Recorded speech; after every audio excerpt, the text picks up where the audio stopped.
Hello, and to all of you lovely people, wonderful listeners. I just want to say, when the days and the weeks, they just fly by, it feels like we can almost lose our identity to our routine a little bit, and the obligations and the hustle and bustle of working life, it feels like it can really just take us by control, really. So our feeling of self can feel a little bit deteriorated, a little bit lost, and we as employees or workers or entrepreneurs or whatever we do for work, hand ourselves over to the work that we do. We give ourselves to that, probably because deep down we really enjoy it, or we tell ourselves that we do, and that we've convinced ourselves that passing over the reins is kind of okay, but it does wear us down. So today I want to go into a slightly different area, which I know will be super relevant for you, and not just for you and your work, but also for your very being, and finding ways to tune into this a little bit more. And we're going to be talking about somatics, or somatic design, which many of you won't have heard of, and that's somatics as opposed to sematics. And to shine a light on this fascinating topic and this philosophy and practice is none other than my wonderful guest here, Celine Waters. So Celine, welcome to the show. Thank you, Chris. It's great to be here. Celine, you're a human-centered designer at heart, and you've moved between a few different fields, from biochemistry to business consulting, systems design, and now somatics. So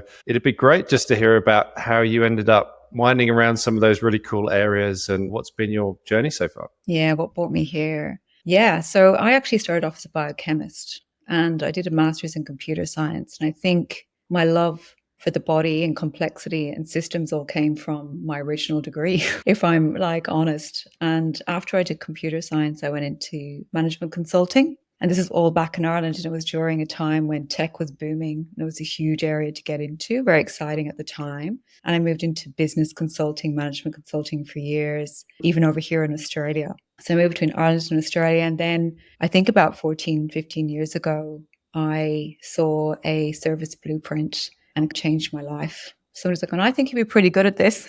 I've been part of 100, 200 service blueprints ever since that time. And also around the same time, I decided to dabble in coaching, and I embarked on a professional coaching program with a postgraduate here in Melbourne. So it was really different. It was all around systems thinking and expanding your worldview. It wasn't like, how do you get to a goal and go from there? So I did design and coaching together, and I ended up quitting management consulting and moving to Berlin. I wanted to work in this space so much, and I wanted to be in startups so much. And I had this real energy about myself at the time. And even when I was in this space of working in products, I moved a lot into wellbeing and health when I was in startups. And that was also such a big thing in Berlin when I was there. And I also loved it and had a real passion for it. But still something was missing for me. I just had this felt sense that something wasn't right. And I moved back into design, and I started studying again. And around this time, and I think I was in RMIT Online, I was the lead in there in RMIT, and I introduced adult development coaching into the work that we were doing as a bunch of designers. And adult development coaching is really about how we transition and change as adults. And it's all based on Robert Keegan's work. He wrote a book called Immunity to Change, and Jennifer Garvey-Berger. And that kind of changed my world again. I was like, right, this is it. This is amazing, because it helps. We all work together to understand ourselves at a deeper level, like what was really getting in our way. And then we collectively spoke about it. So we didn't come together just to meet product deliverables. We came together to actually talk about ourselves and what it is, what our visions for ourselves and our lives were. And it's really getting into the crux of what got in our way. And I ended up coaching quite a bit then as well. So I was in work designing, and then I was coaching, and I was collectively coaching at work and individually coaching outside of work. And I figured out that I really liked this space quite a bit. I found that in design, and I found across a number of industries, I had the same belief systems were showing up all the time around perfectionism, I guess aversion to conflict. I started to see the same patterns: aversion to conflicts, perfectionism, need for control. And it seemed to be a bit of a theme showing up. And even for myself, there was a lot of stuff coming up for me at that time. And it broke down the hierarchy. So when you collectively come together, you're really building a container of trust when you start to talk about your vulnerabilities as opposed to what you're good at. And that's what really showed up for me in this space, was how we built a container of trust among ourselves, dissolved hierarchy. And we actually, I think, increased our performance by, I don't know, I've threw it out there once with Yolanda, one of the incredible designers with me, at 28% or something. And we also had great system structure around us at the time. We were given this opportunity to experiment. But something was still missing for me, Chris, right? Off again on my journey again, because I felt that I was hearing all these belief systems that were showing up, but nothing was really changing. We were talking about it. It was still very Mm. cognitive, but it wasn't changing. And so I actually Googled, why isn't this working? And I came across this whole expansive area of somatics, which is really around mind-body connection. And the lineage I come from is the Strozzi Institute, which is also around embodied leadership and transformation, collective transformation. But it's all around being in the body, and also not just being in the body and the health of the body and that mind-body connection, but also our need to connect to spirit and land, something bigger than us outside of our individual thinking brain, and also how we've been shaped socially. And it brought me into this magic of what the body is really about and how we have been shaped socially, politically, economically, how all of our stories are embodied in our tissues and in our bones, and how our patterns show up in our shape. And I went, this is it. So with that work, and I think what somatics really did me, Chris, was bring me into a relationship with myself. And this is the question I often ask: what's the relationship to myself, to others in this relational space that I'm in? Because we all need each other. And what's my relationship to the planet and the things I care about? So that's what that did for me. And then I went down this path and I realized I was never about product. I'm actually in service. I'm someone that's going to be in service to others and to healing and to progression and to transformation for the rest of my life. So this idea of this purpose and what that really means and having it out there, it was never really out there. It was actually inside. And I know that sounds really corny at times, but it really is true. Tapping into your own intuition will show you the way. It's just, how do we get out of the way to show us the way? Tell me about the origin of the word. I think we had this in a chat previously, but somatics, where does the word come from? I know, because you know what? When you hear it, it often sounds so technical and it's anything but. I often go and think of bioinformatics, but somatics is actually, it comes from the Greek root word for soma, and it means integrated wholeness, because we're mind, body, spirit, relational, social beings. Okay. We are one big package. We're not just talking heads. And so we put so much emphasis on cognitive thinking in the West. And that's why I moved into computer science and did my master's and did all these things, because intellect is what got you by, but then you're ignoring everything else that comes with us. Yeah.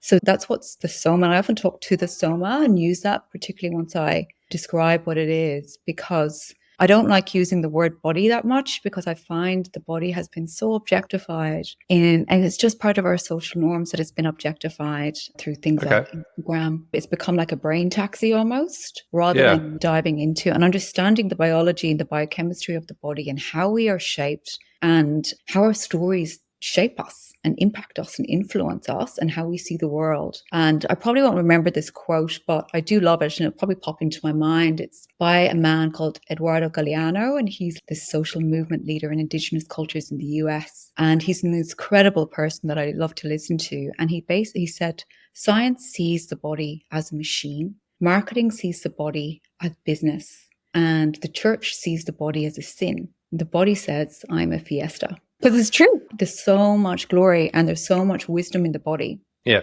And I often, that kind of, again, there are little moments in my life when I read that and I went, wow. So that's what where soma comes from. It paints a lovely picture around the potential for us as humans. And I'm dying to ask what gets in the way of that. You've talked about Instagram and some of the other things to do with the body, which I think you're right. We do just take for granted in our day-to-day lives that there's a complete imbalance there. What are some of the signs of things going wrong as you see it? What's your kind of take on the lay of the land and the world and the things that we can do to perhaps be more aware of and therefore change? I think about transformation from a social context as well as from an individual space, because we are social and relational beings. We actually can't be alone. We're not programmed to be by ourselves. We do isolate, but that's because we're trying to protect ourselves at the time. But we all need each other. Like, we are a pack. We're relational beings. We need to be able to connect with each other. Our nervous system has evolved to be in touch with the world around it and be in balance with the world around it. Our brain is adapted to the environments that it's in. And understanding that is really important. And I think understanding inherent human needs. We have 3 inherent needs from a somatic perspective, and that's safety, belonging, and dignity. If we had them integrated inside of us working really well, and that was the key message throughout the world, safety, belonging, dignity for all peoples and all life, we'd reduce traumas and world wars by 95%. Okay. If we were able to actually truly understand what it means to be safe, what it means to belong, and about our self-worth and tap into that, we'd be living in a very different world. So that is a starting point. And also understanding how much we've lost our traditions. And as I said again, in the Western world, like we lose, while it's brought so many wonderful, brilliant things, we've really lost sight a lot of our traditions and how fast we've moved. There's an incredible book called Sapiens. Have you read this book, Chris, by any chance? Have you seen this book? Yeah, I read it. Yeah, yeah. Remember that graph in it when it goes, this is graph of human development from January to December, and it's all in one year. And you've got the Stone Age out here in January. Have you seen this visual? Yeah, yeah, it's insane. I'm going to run by it, right? Because I think this represents and puts into a nutshell exactly where we are. Again, one of these mind-blowing moments when I read this book and I saw this visual, and it goes, okay, in January we had the Stone Age. Like, great. Then I think we move into November and we start developing language, and got some cognitive language going on in there. And then we're doing all of that in December. And the next thing in January, we've got the scientific age, the industrial age is on top of us, the digital age is on top of us. We put a man on the moon. It's like it all happened in one day. Evolutionary wise, our bodies, how we are in the world, how we be in the world, and how we see in the world hasn't developed as fast as our tech, our digital world has, or how fast we've moved. Like, we've done incredible things as humans, have done amazing things, but I don't know if we are ready yet to be present in the world that we've created through that fastness and through this new world, new digital world. Yeah. Why do you think that is? Because I'm just thinking about it. Obviously, nobody's in control of the whole world. As in, we all contribute, but we're not singularly controlling that whole thing ourselves. That would be terrible. All we can do is influence and be part of it, it feels. So, yeah, what's your take on it? Yeah, we can influence and be part of it. I definitely think it's really important to start. For me, I can only reflect on my own journey and the journey I go on others with, in terms of looking within and understanding our own belief system patterns and how we've been shaped. And that can show up in many different ways. You can do that through a coach, you can do it through your own personal study, whatever it takes, but start understanding that. How have I been shaped? How have I ended up here in the world? What are my belief systems? What are my worldviews? How do I understand oppression? How do I understand trauma? How do I understand my own privilege? And start painting that picture. It's a very useful way to start looking in, because the inner work serves the collective work. And then it's about moving out. So once we understand ourselves a little bit more, I think it's really important to get involved collectively in terms of change and transformation and moving towards active embodied visions of a potential future. And I think it's really important to understand socially how we can make a difference, even if that's getting involved. And I know the problem is everyone's so time poor, and I completely understand that. But what practices can we start to bring into our lives where we do actually have more time, or to start pointing and moving ourselves towards our own personal visions of the future and working within social causes, climate justice, even if it's for a little bit of time, at least becoming aware of what's going on in the world and how we can possibly contribute to that. It was going to be my next question, really, which was around what you can practically do to understand that perspective, but also to be part of it. So those were some really good ideas. But what does a kind of more frequent practitioner tend to do? I moved into psychotherapy because body psychotherapist. I'm trained to become a body psychotherapist because I had so much joy for being in the body, because that connected me to something outside of myself. So for me, it's about, again, understanding the self, and then how can you collectively transform and connecting to land and spirit. It's really important to understand or even have something bigger than us, because there is so much challenges in the world right now. There is a lot. Once we start to understand, it's overwhelming, and it's so easy for us to block it out because we're going, I just need to get through my day. I have too much going on. I've got a report to do. There's so much going on. So we also have to find joy, and we find joy by being in the world and having this incredible gratitude for this amazing spirit that we have around us, and this incredible energy, this awesome planet, and this ever expanding universe. It's so incredibly amazing. Once you take yourself out of that and you start to look towards spirit and land, I think it's really important to have connection to Indigenous culture and truly understand that. That was a big shift for me coming from Ireland to Australia, because I came from strong Celtic heritage. And I actually wondered, I remember when I first got here, it really took me a long time to understand that lack of integration in Australia. I think it's really important for all of us to truly understand and do our best to integrate with Indigenous cultures here, with practices to truly understand them and move towards that level of integration rather than seeing ourselves as separate, because we're not going to get anywhere We haven't got anywhere by doing that. I do a lot of work with that. I love to understand. I love looking at frameworks, Chris, strategic frameworks. That's another big love of mine. And it's incredible movement organizations that collectively put these frameworks together, and I can share them with you. And one that I'm really passionate about is the just transition, where we move from an extractive economy towards one that's a green economy, but we do so taking into consideration the major impacts to everyone in jobs and roles, because we're going to collapse, right? I'll say it out loud. I'm not going to put a timeline on that. But we can't keep going the way we're going. Yeah. So I think that's really important, is to understand those frameworks and connect with people who work within these organizations and say, okay, how do we collectively transform? What is my role in that? Even if it's just even volunteering for a few hours, maybe it's getting a job in organizing, any organization that's actually organizing for social justice or for climate justice. What can I do? I'm involved with Parents for Climate Change. I work a lot within social justice organizations to bring about reducing stress, healing, what we can do in those spaces. And I love to look at these frameworks, Chris, and bring them in and think about how we bring them into the double diamond. That's the other place I experiment. It's intersection between all of this learning. I know I never stop. All of this learning of somatics, design, these incredible frameworks that sit or that are out there. And I'm like, how do we bring this all together? How do we start creating and building something new? Or at least bringing that awareness in for when the transitions come and when we do have systemic and social structure change, which is, I think, inevitable.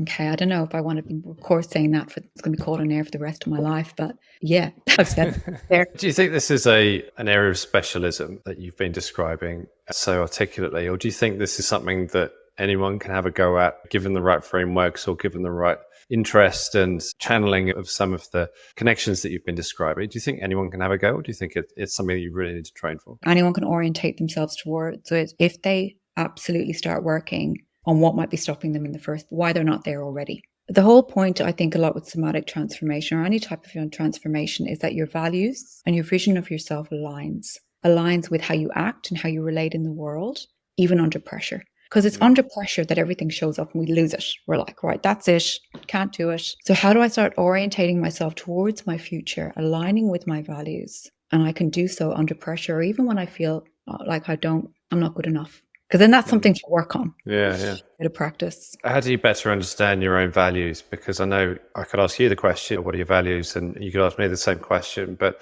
I'd probably come up with certain things, but it sounds like there might be a deeper way to unpack that. Yeah. And look, this took me years of exploring, to be honest. But my values have become something I embody, if that makes sense. They align to my boundaries in life. And all of those were things I had to embody because I didn't really understand them. I didn't grow up in a home where we spoke about values openly and we spoke about boundaries and we spoke about what it was like to give and receive love. I've had to learn that and embody that and practice that. And I think that's a really key part of understanding this, that your values come from within and it's how we are and how we want to be in the world. And when you're not aligned, because you feel it, I'm not comfortable doing this, I don't want to do this.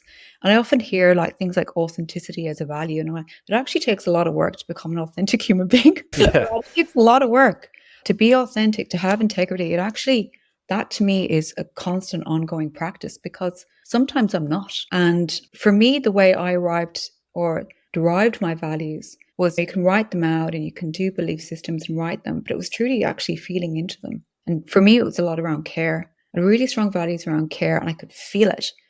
And I can feel that sense of tension and contradiction inside of me when I feel that value is lacking. I think respect has been a massive value for me, and going within like this, that has been probably the number one calling for me, the curiosity of me, and not that in this kind of closed off way. It's that it means I can show up, be here and present in the world. And moving towards presence was part of my journey because that's really hard. We often talk about presence and I'm like, presence is not just sitting here going, okay, yeah, I'm present with you. I'm not going to think in my head. It actually takes a lot to be completely coherently present.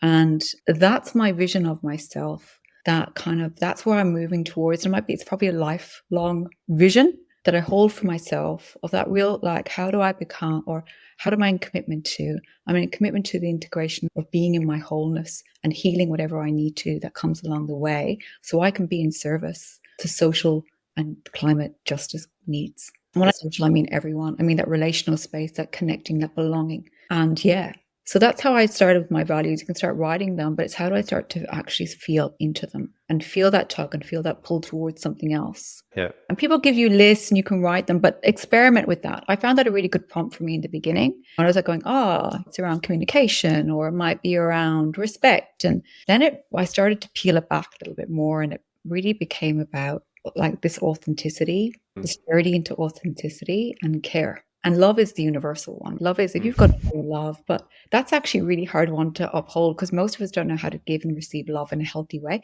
Like that would take practice. So what are you going to commit to in order to get to really embody your value rather than say it? Because I can say whatever I want. Yeah, that's true, isn't it? You would basically, I think finding the value, it might be the easiest job in a way. You wouldn't be going online and finding the list and choosing 2 or 3. But if you thought about it hard enough and deeply, that you could come up with something, I'm sure, yourselves. And then it's, like you say, it's about living with that value and almost using it as your compass for making decisions and for that connection to the bigger and uncontrollable, the more spiritual side that you were describing. Is that right? Am I getting it right?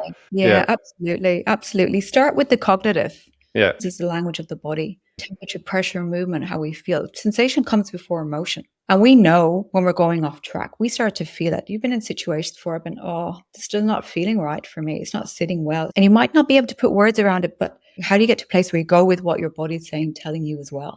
Okay, that's the key. Like the body's like, instead of going intellectualizing that and going, why is that? It's simply that you're not on your path. Yeah. It's not aligned to your vision and your values. And sometimes we don't have to wrap words around it. And then we can explore it and go deep. It is important to understand that things like meditation and mindfulness and presence, and like this world of somatics, was really about practice a lot, are all so important, and learning how to breathe, right? Like we live with so much pollution, and we live in a world where we're stressed, so we're always like breathing at the top of our lungs rather than learning how to deeply breathe into our bodies and feeling into that and going, okay. I don't have the answer for that, but my body's telling me something. I'm going to sit with it and see what comes out of it. Yeah, breathing is a really important thing. The work I've been doing, this is a side point, but just on voice training and training to sing better, basically, has brought a whole different perspective on how the body works. And that's not only a small thing, but that's a big thing for me, because as you're delivering words, sentences, phrases, messages, you need to remember when and how to breathe, but you're not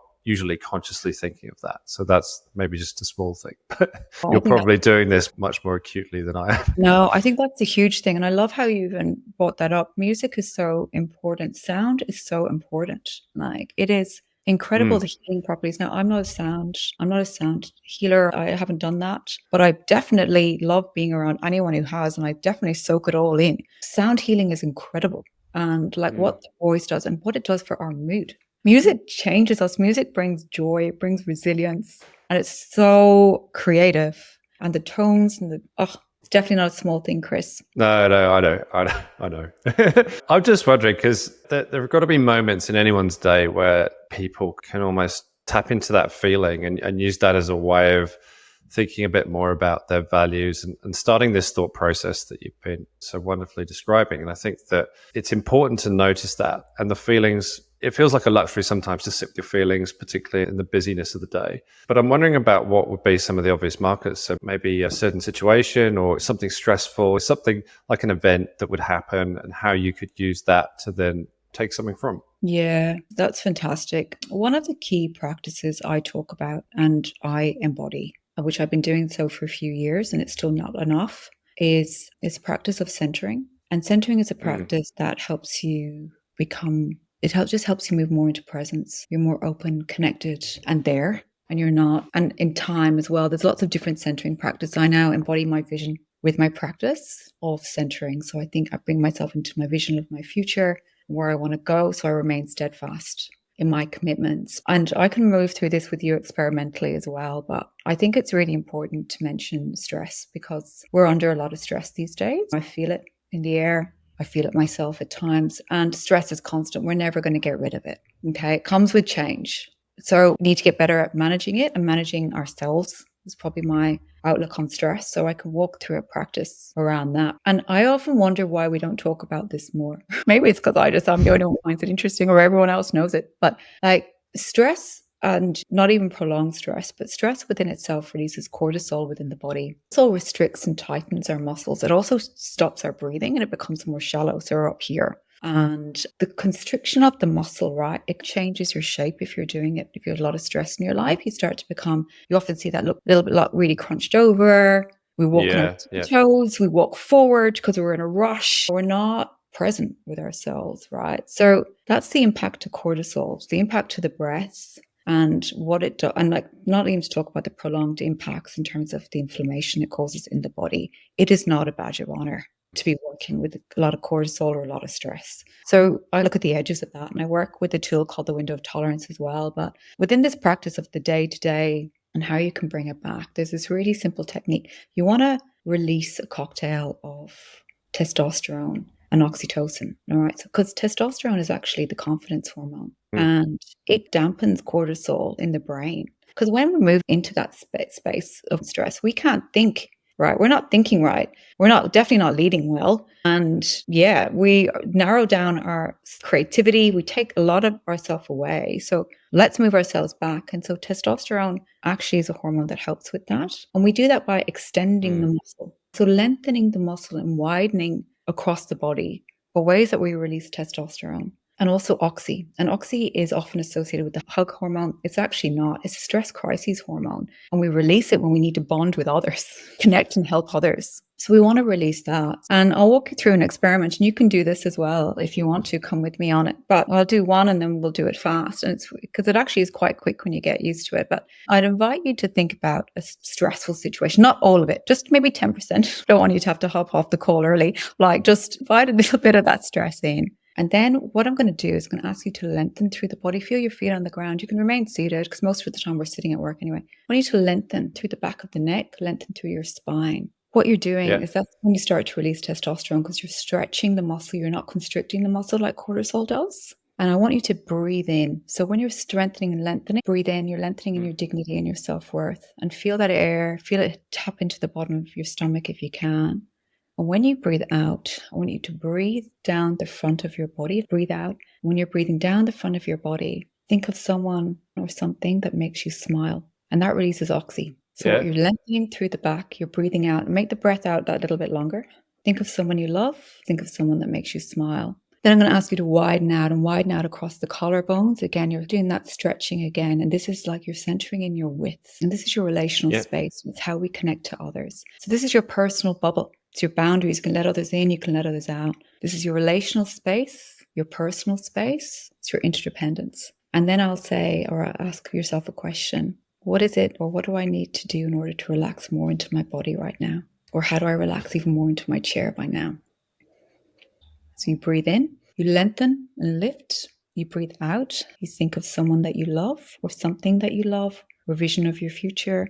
Beautiful sunset. Widen out across your collarbones. This is your relational space. It's your boundaries. You let others out. You let others in. How can I be a little bit more relaxed in this moment? And how do you feel now? I feel relaxed, although I was a bit worried about breathing too heavily into the microphone because that might be a bit confronting for the listeners. But I feel quite happy and I've had a pretty stressful day. So I'm happy that it's helped with that. So thank you. So it's really simple, right? And there's ones I do that are really like integrated needs, but it's like that. You just go on a breath. You breathe in, you lengthen, you breathe out. Think of someone or something that you love or something that brings resilience to you. Widen out across the collarbone. That's your boundary. You're setting yourself boundaries up.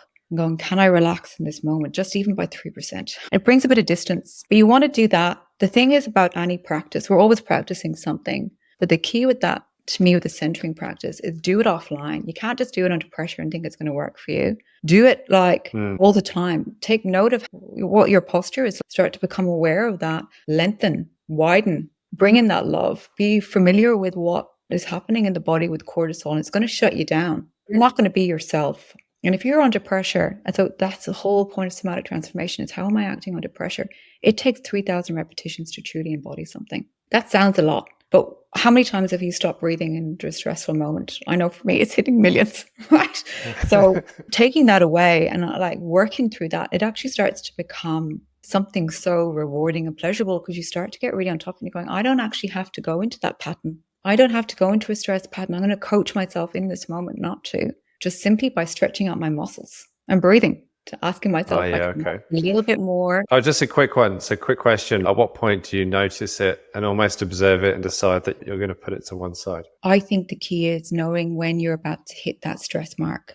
Because once you become flooded and once you become stressed, that's your boundary, right? So we all have this Mm. window of tolerance, which is where we can take stress and we're like, yay. And we're really, we're in flow, we're in play, we're in creativity, and we can take stress, we can be adaptive, we can take change. But once we start pushing on the fringes, and we start moving out into those zones of survival strategy, the stress, the cortisol, the fight, flight, freeze, and appease zones, we will become flooded. And that either becomes a prolonged pattern and a practice in the body. You're like, oh, I'm happy out here. Some people have been in these zones for years, but it's not healthy for you long term, that's for sure. And you miss out so much in life because you're not in your window. You're not in that space where you're going to absorb and be in the world. You're going to shut down. Yeah. Noticing when you've gone too far. And even if you actually have a safe container and trust with the people you work with, if you build that out like I did or we did in our design practice in Unpacking, they would go, Celine, you're just gone off. We can tell you're stressed. We can see you tensing.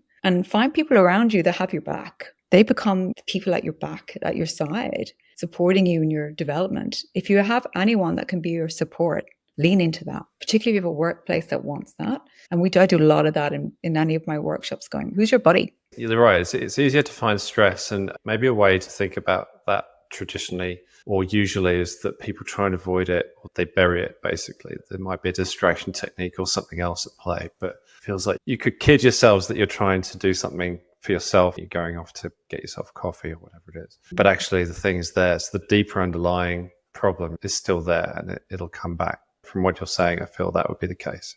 Yeah. Well, that's when you have to start understanding, like we're always practicing something. That might be avoiding conflict. If that's a habit, or it could be a belief system, or it could be even deeper. But being in positions where you can unravel that and having a support group that can help you unravel that is, to me, just one of the beauties actually of life, because we are all different. We all have been shaped by our families, by our communities, by our organizations, by our social and cultural norms. We are so influenced by our family units, and it all happens before we even know it's happening. All of our practices, all of that all sits in that iceberg. But awareness is the number one place you can get to. Just going, I'm going, like even what you said there, am I going for coffee because I really need one? Or am I going because I need a couple of minutes to decompress from what's happened? Am I going because I'm avoiding a conversation? What am I attached to right now? Or what am I avoiding? And even having those questions to yourself, it's pretty profound. Because then what I find I struggle with is some of us can't let go of it. And I mean that, like, most people I work with obviously want to, because we want to be in touch with our intuition. We want to be in touch with our true self. We want to have that authentic connection to self and with others, and not be in all this. It takes so much energy to wear and have all these strategies of whether it's avoidance or attachment or whatever it is. A lot of energy goes into that. And it's really nice to think, okay, it's going to take me a while. This is not going to happen like straight away, but what's my creative journey look like where I start to push that stuff aside? And what practices do I need to introduce into my life to be in myself or connected to myself? And so, Chris, for example, I would talk about boundaries, but for me, I had to embody what it meant to have a boundary, like no, yes, or a maybe. I actually had to work on a body practice to say what no looks like with love, what yes looks like, and not overcommitting. Because I used to overcommit to everything because I wanted to be liked. People pleaser here for many years. So I'd overcommit and going, yeah, I can do it. And then, wow, put myself under. And I would never do that because I now have compassion for myself. I have compassion for who I'm committing to as well. And understanding how to put a boundary in place from an embodied space, from a place of no with love and with care, or yes, or maybe I'm just not ready to make that decision right now. I can't give you an answer. That under pressure is really difficult. I've been in sessions where I've been coaching people because it's an actual practice that we have in somatic transformation. And I'm like, okay, let's practice. I'm your boss, and we'll bring again that little bit of pressure in to say no. And it's like cognitively no. And then when we start to move it into the body, I've seen arms fly everywhere, karate kicks coming left, right, and center, because the body is actually just not there with you, but the body will answer for you under pressure. That's what I think is has been Oh, so yeah. fascinating for me. So Yeah. I've had to embody that. And you feel so much resistance. You feel resistance to learning anything new. It's like Robert King's immunity to change. We're like, why? A lot of energy is going to go on that. But we've had so much happen to us as a human race. And that's what I mean. I just don't think evolutionary, we've really got there yet to actually deal with this stuff. Back on the plains of the Sahara, we'd hear a paper dropping and run. That's what our stress strategies or survival strategies were made for. So we could eat things and not be eaten. We were taught to run. Like we had deep lungs to collect air.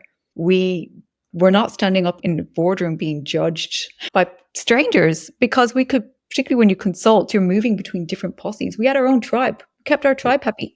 We connected with our people. And, now it's all changed. And I don't think we understand enough, even scientifically, and bring it into work. As I mentioned, I thought understanding how your hormones work was so important, but also your nervous system in terms of that resonance that we have with each other. We've all felt when somebody else is upset or mad.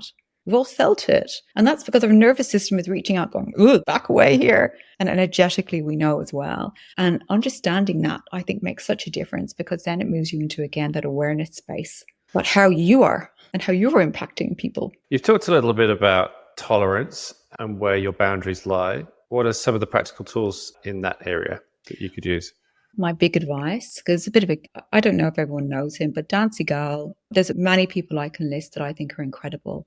Richard Hetzler, Stacey Haynes. Dan Siegel has this incredible mind for tools. And he's created this tool called the window of tolerance. I mentioned it a few times because I find it so effective for the self and understanding and even reading about the window of tolerance. And he's applied it to climate change, right? And it's just this simple two-dimensional view. But it goes, okay, this is when you're in flow state. This is when you're moving out into survival strategy. And what you want to do is when you have been through a lot of stress or trauma, your window is really small. So you're moving out into these zones really quickly, if not already in them. So you want to understand where you are in your window of tolerance and what practices you need to start embodying to expand that. Because most of us want to be in a creative, happy state, or at least present with our families. Most of us don't want to be out here thinking about the 2 a.m. email or awake at 2 a.m. thinking about the email I've got to send tomorrow morning. Don't want to be in that state. That's a cortisol-driven state. No thanks. So you can work on expanding your window of tolerance, but first you must become aware of it. And first you must dive into that awareness again of, okay, what is it? Where am I? How am I acting and responding under pressure? And what choices am I giving myself here in this moment? How do I respond, overreact? And that's a big thing because a lot of time we're reacting and we don't even know. And then if we do, it's okay. I reacted there. I sent an angry email, for example, for the sake of what? And for me, I think it goes back to that simple steps of going, what's the vision for myself? If I was ready for my vision, if my body and my brain were ready for my vision, I'm not ready for it. Otherwise, it will be here, right? And then asking myself and having that vision of how you want to be and show up in the world. And then starting to understand and become aware of all of this information that actually sits out there and finding the right support people to help you move towards your vision of the future for you and even for your families, for your social groups, for the planet, for social change. And so in that journey, you've got to start looking at the self. So the window of tolerance is one I point people to all the time because I think it's so easy to understand and it's so easy to start reflecting on the self. And I think the second big thing is accepting that we're incredibly flawed and that's perfectly fine. We're all flawed human beings. We have grown up in this world of, especially in the West, of perfectionism and striving. And even our language is so around achievement and cognitive achievement, as opposed to just maybe being happy and finding joy and all of these other things. So that's one, I think, having your vision, understanding the window tolerance, and also understanding resilience. So with music, you mentioned music earlier, and I have to share this with you because I think this is really important. I think music is incredible. Dance is incredible. Movement's really important. Getting out of the cognitive and into the body and being spontaneous with that. That's something I would never have done years ago. I'd have been like, oh my God, this is so embarrassing. You're embarrassing yourself. Now, I just wouldn't care. I'd be like, bring it on. I'm in. When it comes to resilience, and I cannot remember the name of the child psychologist who did this, but there are 4, she sees it in children. When children under incredible trauma or stress, those children that have vision of a better life, vision of a better future, those that have a creative art, such as music, dance, animals was the third one. Yep. And the fourth one's gone out of my mind because they're the 3 that Arts, maybe? the Just a art, guess. the creative, like drawing, visual, they naturally have more inherent resilience to get through the bad times. So where is your inner resilience is probably one question that I often ask people. is what does Mm. that actually start to look like? What is your inner resilience? What do you start to see for yourself and others? And then the third thing is coming back into being in the world and actually connecting to the world and seeing that we're just, while we're magnificent as an individual, wow, look what we are part of. And look what we should be, in my mind, in devotion to in this incredible planet, this incredible nature, incredible solar system. I heard this line once and I said it to my son and he repeats it all the time. And he's only 8. I said, it's amazing. We're this rock floating in space, revolving around a ball of fire with Yeah. us, revolving around us. And our universe is ever expanding. And when we start to bring ourselves out again, it's that subject object. When we start to bring ourselves out of our stories, we make shape way you want to do that. It starts to lessen the impact, or it starts to, we're no longer in the story. We're now observing the story. We're now on that balcony of life rather than being like in stuff that's really not worth our energy. Yeah. I wonder why so many people went camping and did their surfing and all sorts of things like that. Because it is a connection point, isn't it? It's not only an escape, obviously, and plenty of people that do it for different reasons, but it just feels like that. You know, even just going to the beach or going for a walk or being outside or whatever it is. Oh, definitely. There's scope to do that in so many different ways. Like it's the equinox. Like this used to be such an incredibly powerful from our old traditions in terms of how we would honor the equinox. We've just forgotten a lot of that in our lineages, in our heritage, like the rites of passage. And that's not my specialist area, but it is becoming more so because I, for one, years ago when I was in the depth of like performance, I called it that way, and didn't really know myself as well as I probably do now as part of this work. I had very little joy. I wouldn't consider myself, like we were wired for negativity anyway. And again, that's a survival strategy because we were running from lions or whatever, big things. It was really hard for me to find joy, like truly connected joy, or in the moon, or in just our incredible nature. I couldn't do that.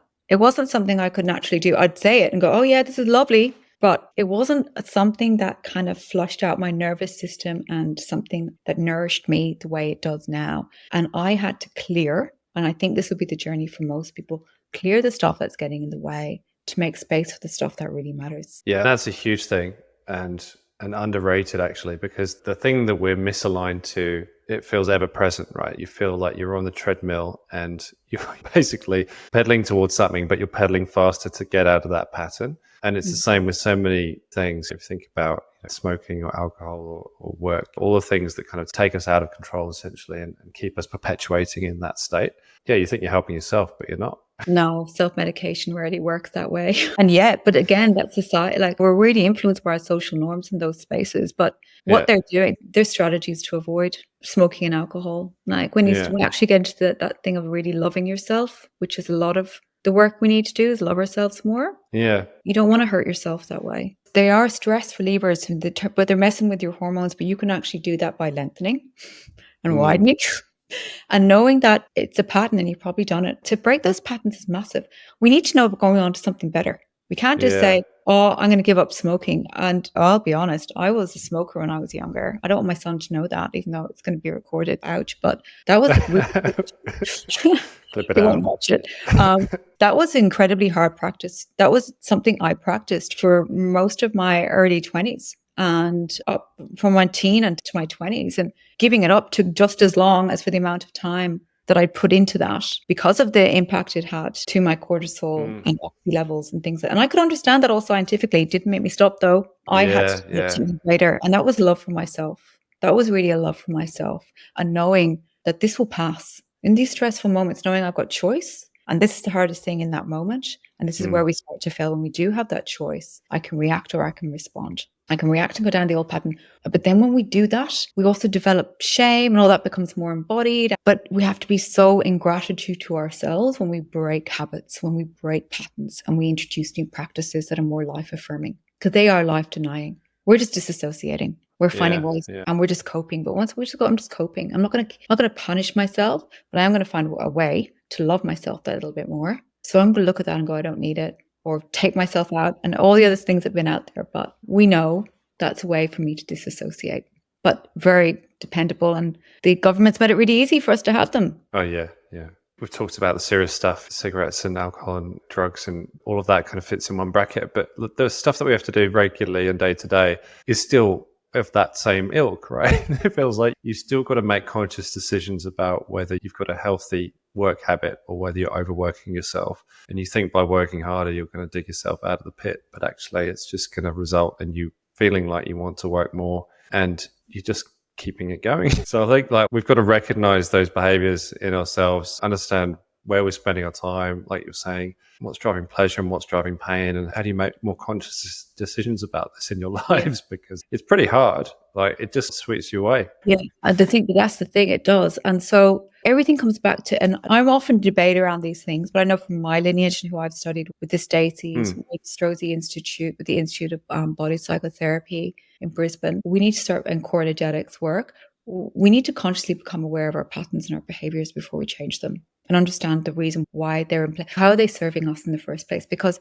that strategy came into place at a time and it should be honored, right? Regardless of drugs, alcohol, cortisol. Prolonged cortisol has just as much impact as drinking it to excess and smoking. I better not really, that's not a scientific quote. I'm just going to use it for today. But my understanding is that because of the impact of the inflammation in the body. And we're life denying. That's all of what that's happening. We're really life denying when we're in those patterns of behavior. So they're just as impactful. Becoming aware of them, it's like what you said, we have that choice, but it's that conscious choice in terms of how we want to change to be more life affirming away from being life denying. Because you think you're getting an affirmation from the fact that you know how to do something and that you keep going with it. But actually, if it requires analysis and you figure that from that analysis, you're going to find that you yourself are at fault in some way, you almost got to acknowledge to be able to break away from it. You know, it's like admitting defeat. You feel, oh, yeah, I've been doing something wrong with my life because I spent the last 5 years working this way. I shouldn't have done that. And people don't love that either, do they? Oh, so you need to honor it.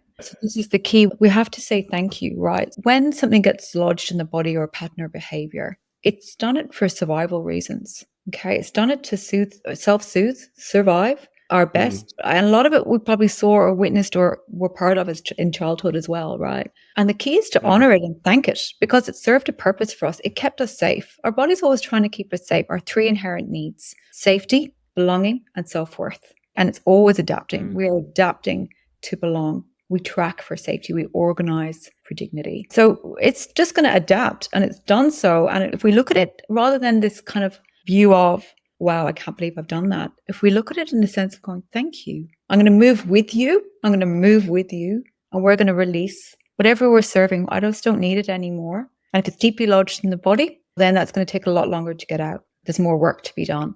But we can move with it and be grateful and thankful for the role it's played in our lives and let it go with peace and introduce something else. And it makes way for something better, doesn't it? Make way for something better. But honoring it is key and not shaming ourselves, because that's not self-love. We've done the best we can in a world that's probably not orientated towards our best interests at times and our well-being. That management of trauma, it feels like, would bring up a lot of big issues, big thoughts. And you would feel a strong response to that if you're bringing up certain things from your past in certain cases. But to honor it, it feels like you wouldn't expect to have to do that, to be able to move on, because you're feeling so, I guess, negative towards it in some way or another. You've badged it as a negative thing. You've suppressed it, you pushed it down, but actually to bring it up, honor it, pass it over, move on, make space. It sounds practical, but it feels quite hard to do. It is hard. Like, trauma is a tricky one because of what happens to you in the soma.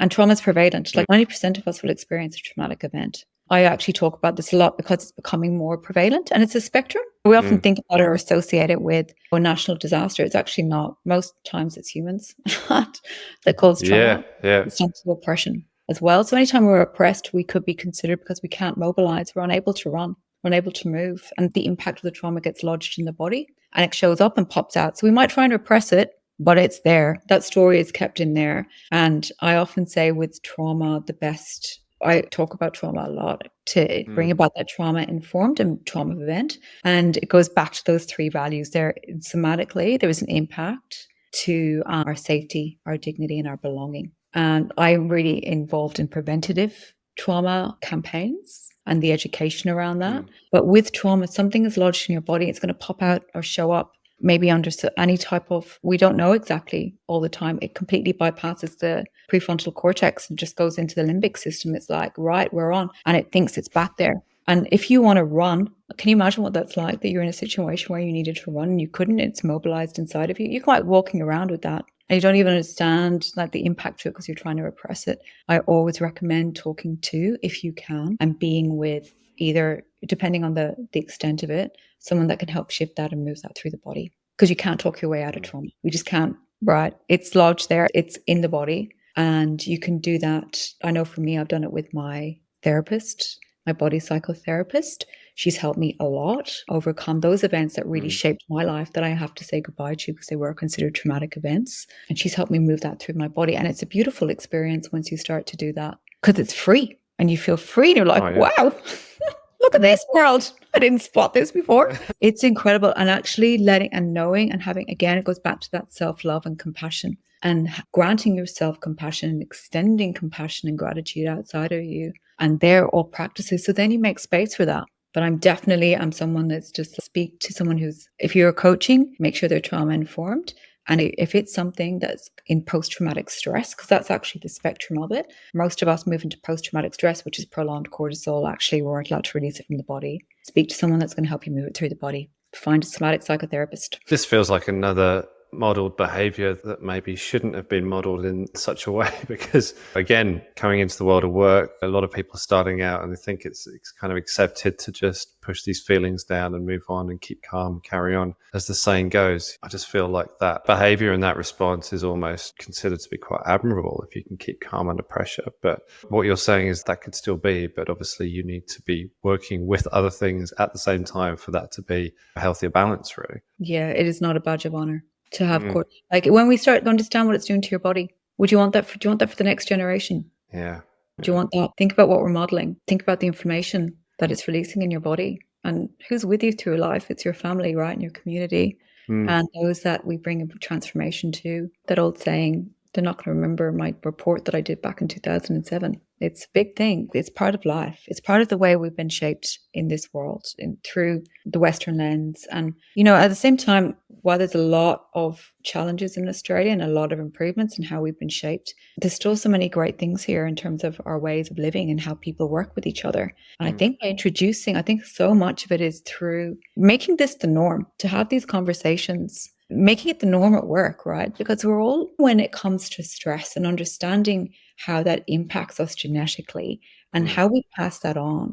There's an incredible book called Genetics. I think I mentioned it to you before. And I forget everyone I learn my stuff from. It's this brilliant book. And a lot of it has intergenerational trauma discussions in it. But there's a chromosome where we know we've got stress. There's a stress sequence. When a baby is born, if the mother is stressed, that sequence is turned on and ready to go. And I'm not talking about this natural stress that comes with childbirth. I'm talking about prolonged stress of the environment that she's in. Think about that. And is that the culture we want? Is that what we want to do to having that gene switched on for our kids? And so then they walk into that and they are on alert, ready to go, rather than how it should be. I think more awareness around this, that we could start being nicer to each other and start growing together more at work. This is my vision of the future a lot of the time. And none of this tall puppy syndrome or this hierarchy or I know better.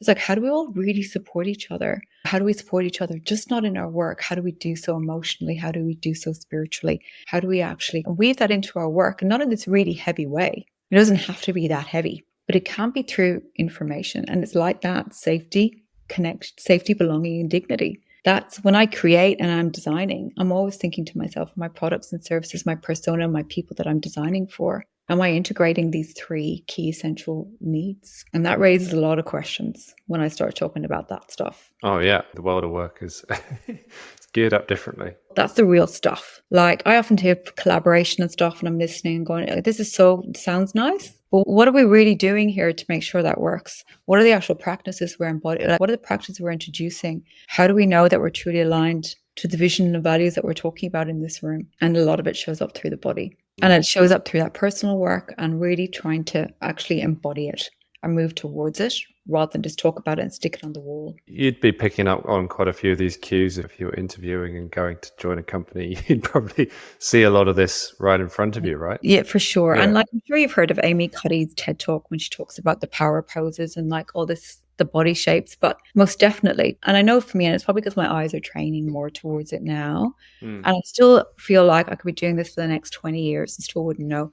You can see people's body language and how it starts to shift and change and associate it to science over my assumption. about how they are. And I think that once I start to see it, I can tell when people are moving into stress zones. I can tell when someone doesn't truly believe in the vision. And you can see it because the body starts to close off. And we're like, yeah, it's right. And then you just know, and on your transformational path, how are they going to show up emotionally? Because we often talk about, when we talk about transformation, we're always talking about the strategy, the structures, the vision. But what about the emotional pathway? Like, what's my behavior going to be in order for me to reach this vision? How is it I need to change in order for us to all get there as this leadership team, as this, bunch of humans moving together? And then I think that's one of the biggest missing keys in transformation collectively overall, because it's just done in this way that we don't take ownership, I think, and responsibility for our own behaviors. And the structure isn't in place for me, for my behaviors to be exposed in a safe container. Wow, that is a big piece of the puzzle because you still need the people to deliver the transformation. But absolutely, you're not getting the accountability or the conversation going really around who should be owning what and how the change needs to happen on that level, which is that's a big one. Thanks for pointing that out. That's fantastic. That's in that next hour, Chris. Yeah, part 2. But I think we're out of time for now. I mean, it's been like a really fascinating conversation and just wonderful to talk to you about all the things that you do and your perspectives and learning. And your learning keeps carrying on. It feels like you're doing more and more with it. Can't wait to catch up again at some point. And where can people find you, ask you questions if they've got questions? Yes, absolutely. I actually have a little webpage now that I put together called Life. I have a little, my collective stuff. It's called Life, and I'll leave my email address with you. You can find me on LinkedIn. And and I'll give you the details of that website too, so people can reach out to me about anything. Brilliant. Thanks so much, Celine. Pleasure talking to you as always. And I really hope, and I know that I know that the listeners are going to get a lot from this episode. So I really appreciate you taking the time to record it. So thank you. No, thank you. It was awesome. Thanks a million, Chris. Okay, so that's it for this episode. If you're hearing this message, you've listened all the way to the end. So thank you very much. We hope you enjoyed the show. We'd love to hear your feedback, so please leave us a review and share this episode with your friends, team members, leaders, if you think it'll make a difference. After all, we're trying to help you, the entrepreneurs, kick more goals within your organizations. If you have any questions about the things we covered in the show, please email me directly at chris@companyroad.co. I answer all messages, so please don't hesitate to reach out. And to hear about the latest episodes and updates, please head to companyroad.co to subscribe. Tune in next Wednesday for another new episode.